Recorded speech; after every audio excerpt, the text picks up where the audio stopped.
साम्राज्य, सामान्यांचा असामान्य आवाज।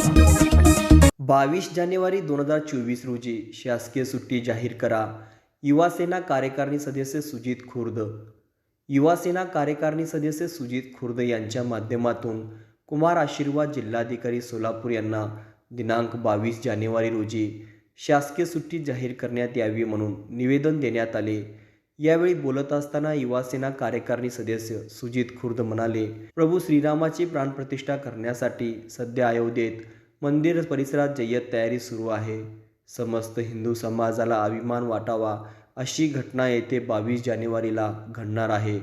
पंतप्रधान नरेंद्र मोदी यांच्या माध्यमातून राम मंदिराचा उद्घाटन सोहळा संपूर्ण जगाला पाहता येणार आहे।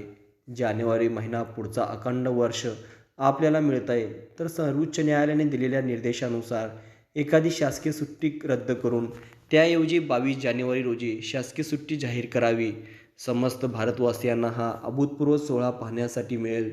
तसेच नागपूर अधिवेशनामध्ये आमचे शिवसेनेचे आमदार प्रताप सरनाईक यांनी देखील सरकारपुढे मागणी ठेवली आणि नक्कीच महाराष्ट्र शासन आणि महाराष्ट्र राज्याचे लाडके मुख्यमंत्री एकनाथ शिंदे युवा सेनेची मागणी नक्कीच मान्य करतील व या पवित्र दिवशी सुट्टी जाहीर करतील असा विश्वास दर्शविला। जय श्रीराम। आत्ताच युवा सेनेच्या माध्यमातून आम्ही दिनांक 22 जानेवारी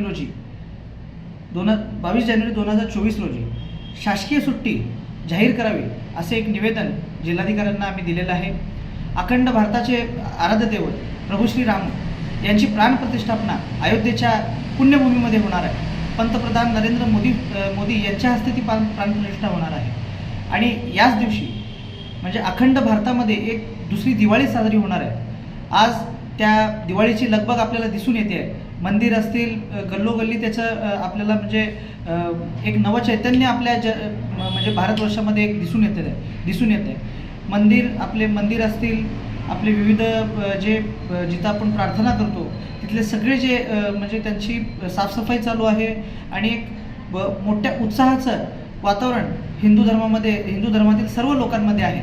म्हणूनच ही जी दिवाळी आहे ही दिवाळी साजरी करण्यासाठी एक शासनाला युवा सेनेच्या माध्यमातून विनंती आहे की या दिवशी शासकीय सुट्टी जाहीर करून ह्या सर्व हिंदू बांधवांना ह्या दिवाळीचा उत्सव एक मोठ्या प्रमाणामध्ये साजरा करण्याचा मान त्या ठिकाणी देण्यात यावा। म्हणून आम्ही आपल्या माध्यमातून आणि जिल्हाधिकारी साहेबांच्या माध्यमातून एकनाथजी शिंदे साहेब यांनाही आम्ही त्या ठिकाणी पत्र पाठवलेलं आहे की 22 जानेवारी 2024 रोजी महाराष्ट्रातच नव्हे तर अखंड भारतामध्ये ही शासकीय सुट्टी जाहीर करावी आणि त्या सोहळ्याचा एक बहुमान वाढवावा एवढी आमची विनंती आहे। जय हिंद, जय महाराष्ट्र।